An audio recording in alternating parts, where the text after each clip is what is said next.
Friend, ನಾನು tomato ಮಸಾಲೆ ಸಾಂಬಾರು ತುಂಬ ಸಿಂಪಲ್ಲಾಗಿ ತುಂಬ ಟೇಸ್ಟಿಯಾಗಿ ಮಾಡೋದು ನಿಮಗೆ ಹೇಳ್ಕೊಡ್ತೀನಿ. ಬನ್ನಿ ಮಾಡೋಣ. ನೋಡಿ ಫ್ರೆಂಡ್, ನಾನು ಟೊಮೆಟೊ ಮಸಾಲೆ ಸಾಂಬಾರಿಗೆ ಟೊಮೆಟೊ ಕಟ್ ಮಾಡಿ ಇಟ್ಕೊಂಡಿದ್ದೀನಿ. ನಾವು ಹುಳಿ ಟೊಮೆಟೊನೂ 4 ಕಟ್ ಮಾಡಿ ಇಟ್ಕೊಂಡಿದ್ದೀನಿ. ಕೊತ್ತಂಬರಿ ಸೊಪ್ಪು, 1 ಈರುಳ್ಳಿ, ಬೆಳ್ಳುಳ್ಳಿ, ಸ್ವಲ್ಪ 2 ಲವಂಗ, 1 10 ಕಾಳು ಮೆಣಸು, ಸ್ವಲ್ಪ ಚಕ್ಕೆ ತೊಗೊಂಡಿದ್ದೀನಿ, ಹಳದಿ ಪೌಡರು, ಧನಿಯಾ ಪುಡಿ 1 ಸ್ಪೂನು, 1 ಸ್ಪೂನು ಖಾರದ ಪುಡಿ, ಸ್ವಲ್ಪ ತೆಂಗಿನಕಾಯಿ. ಇದನ್ನಿಷ್ಟು ರುಬ್ಕೋಬೇಕು. ಇದು ಒಗ್ಗರಣೆಗೆ ಸ್ವಲ್ಪ ಸಾಸಿವೆ, ಈರುಳ್ಳಿ ಉದ್ದುದ್ದು ಕಟ್ ಮಾಡಿ ಇಟ್ಕೊಂಡಿದ್ದೀನಿ, ಕರಿಬೇವು ಸೊಪ್ಪು, 1 ಒಣಮೆಣಸಿನ್ಕಾಯಿ. ಇದು ಒಗ್ಗರಣೆಗೆ. ಇದು ರುಬ್ಕೊ ಬರ್ತೀನಿ ಈಗ.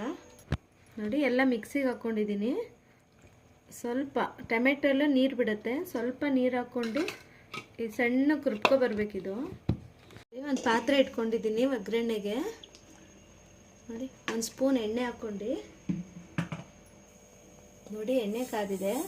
ಸಾಸಿವೆ ಹಾಕೋತೀನಿ, ಒಣಮೆಣಸಿನ್ಕಾಯಿ ಹಾಕ್ಕೊಂಡು, ಈರುಳ್ಳಿ ಮತ್ತು ಕರಿಬೇವು ಸೊಪ್ಪು ಹಾಕೋತೀನಿ. ನೋಡಿ, ಅದೇನು ಕೆಂಪುಗಾಗೋದು ಬೇಡ, ಒಂದು ಸ್ವಲ್ಪ ಹಿಂಗೆ ಮಾಡ್ಕೊಳ್ಳಿ ಸಾಕು. ನೋಡಿ, ಒಂದು ಅರ್ಧ ಸ್ಪೂನು ಚಿಲ್ಲಿ ಪೌಡರ್ ಹಾಕ್ತೀನಿ. ನಾನು ರುಬ್ಬಕ್ಕೂ ಹಾಕ್ಕೊಂಡಿದ್ದೀನಿ. ಇವಾಗಲೂ ಸ್ವಲ್ಪ ಒಗ್ಗರಣೆಗೆ ಹಾಕ್ಕೊಂಡ್ರೆ ಚೆನ್ನಾಗಿರುತ್ತೆ. ನೋಡಿ, ಇವಾಗ ಮಸಾಲೆ ರುಬ್ಕೊಂಬಂದಿದ್ನಲ್ಲ ಅದು ಹಾಕೋತೀನಿ. ನೋಡಿ, ನಾವೆಲ್ಲ ಹಸಿ ಆಗಿರೋದಕ್ಕೆ ಮಸಾಲೆ ಎಲ್ಲ ಹಸಿ ಹಾಕಿರ್ತೀವಿ, ಹಂಗಾಗಿ ಸ್ವಲ್ಪ 1-2 ನಿಮಿಷ ಚೆನ್ನಾಗಿ ಫ್ರೈ ಮಾಡ್ಕೊಳ್ಳಿ.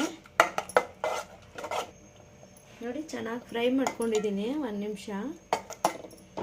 ಇವಾಗ ನಿಮಗೆ ಎಷ್ಟು ಬೇಕು ಅಷ್ಟು ನೀರು ಹಾಕ್ಕೋಬೇಕು. ನೋಡಿ, ಇಷ್ಟಿದ್ರೆ ಸಾಕು. ತುಂಬ ತಿಕ್ಕು ಮಾಡ್ಕೊಂಡಿಲ್ಲ, ತುಂಬ ತೆಳುನೂ ಮಾಡಿಲ್ಲ. ಚೆನ್ನಾಗಿ ಕುದ್ರೆ ಇದು ಸ್ವಲ್ಪ ಗಟ್ಟಿಯಾಗುತ್ತೆ. ಇವಾಗ ಸಾಲ್ಟ್ ಹಾಕ್ತೀನಿ. ನೋಡಿ, ನಿಮಗೆ ಎಷ್ಟು ಬೇಕೋ ರುಚಿಗೆ ಅಷ್ಟು ಹಾಕ್ಕೋಬೋದು. ಇದು ಚೆನ್ನಾಗಿ ಕುದಿಬೇಕು. ನಿಮಗೆ ಒಂದು 5 ನಿಮಿಷ ಆದರೂ ಚೆನ್ನಾಗಿ ಕುದ್ರೇ ನಿಮಗೆ ಟೇಸ್ಟು. ತುಂಬ ಈಸಿ ಇದೆ, ಬೇಗ ಕ್ವಿಕ್ಕಾಗಿ ಮಾಡ್ಕೋಬೋದು, ತುಂಬ ಟೇಸ್ಟಿಯಾಗಿ ಕೂಡ ಇರುತ್ತೆ. ನೋಡಿ, ಚೆನ್ನಾಗಿ ಕುದೀತಿದೆ. ಒಂದು 5 ನಿಮಿಷ ಚೆನ್ನಾಗಿ ಕುದಿಸ್ಕೊಂಡಿದ್ದೀನಿ. ಅದು ಟೊಮೆಟೊ ವಾಸನೆ ಎಲ್ಲ ಚೆನ್ನಾಗಿ ಹೋಗಬೇಕು. ನೋಡಿ, ತುಂಬ ಟೇಸ್ಟಿಯಾಗಿ ಮತ್ತು ಕ್ವಿಕ್ಕಾಗಿ ಆಗುತ್ತೆ ಇದು. ನೋಡಿ, ಮಳೆ ಬರುವಾಗ ಈ ಚಳಿಗಾಲದಲ್ಲೆಲ್ಲ ಈ ಸಾರು ತುಂಬ ಚೆನ್ನಾಗಿರುತ್ತೆ. ಇದು ಮುದ್ದೆ ಬೇಕಾದ್ರೆ ನೀವು ಮಾಡ್ಕೋಬೋದು, ರೈಸಿಗೆ ಚೆನ್ನಾಗಿರುತ್ತೆ. ನೋಡಿ, ಇವಾಗ ಗ್ಯಾಸ್ ಆಫ್ ಮಾಡಿಬಿಟ್ಟು, ನೋಡಿ ಆಫ್ ಮಾಡಿದ್ಮೇಲೆ ಸ್ವಲ್ಪ ಕೊತ್ತಂಬರಿ ಹಾಕ್ಕೊಳ್ಳಿ. ನಿಮಗೆ ರೆಡಿ ಆಯ್ತಿದ್ದು. ನೀವು ಬೇಕಾದ್ರೆ ಇದು ಕುಡಿಲೂಬೋದು, ಮೆಣಸು ಎಲ್ಲ ಹಾಕಿರ್ತೀವಲ್ಲ, ಚೆನ್ನಾಗಿರುತ್ತೆ. ಸರ್ವ್ ಮಾಡ್ಕೋತೀನಿ ಈಗ. ನೋಡಿ ಫ್ರೆಂಡ್, ರೆಡಿಯಾಗಿದೆ.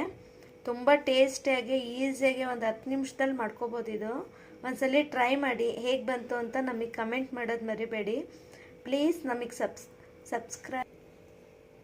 ನೋಡಿ ಫ್ರೆಂಡ್, ರೆಡಿಯಾಗಿದೆ ಟೊಮೆಟೊ ಮಸಾಲೆ ಸಾಂಬಾರು. ತುಂಬ ಚೆನ್ನಾಗಿರುತ್ತೆ. ಒಂದ್ಸಲಿ ಟ್ರೈ ಮಾಡಿ, ಮುದ್ದೆಗಂತೂ ತುಂಬ ಚೆನ್ನಾಗಿರುತ್ತೆ. ಹೇಗೆ ಬಂತು ಅಂತ ನಮಗೆ ಕಮೆಂಟ್ ಮಾಡೋದು ಮರಿಬೇಡಿ ಪ್ಲೀಸ್. ಸಬ್ಸ್ಕ್ರೈಬ್ ಮಾಡ್ಕೊಳ್ಳಿ ನಮ್ಮ ಯುಜೆ ಕುಕಿಂಗ್ ಚಾನಲ್ಗೆ. Thank you.